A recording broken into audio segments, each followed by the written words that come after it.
tó sùn Olugbala wa fún wa ní ìbùkún alẹ́.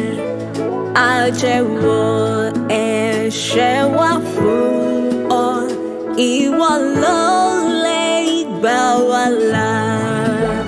Bí ilẹ̀ tilẹ̀ ṣú dúdú, òkùnkùn lè fi wá mú. Ìwọ ẹni tí kì í ṣàárẹ̀, ṣọ́ àwọn ènìyàn rẹ̀.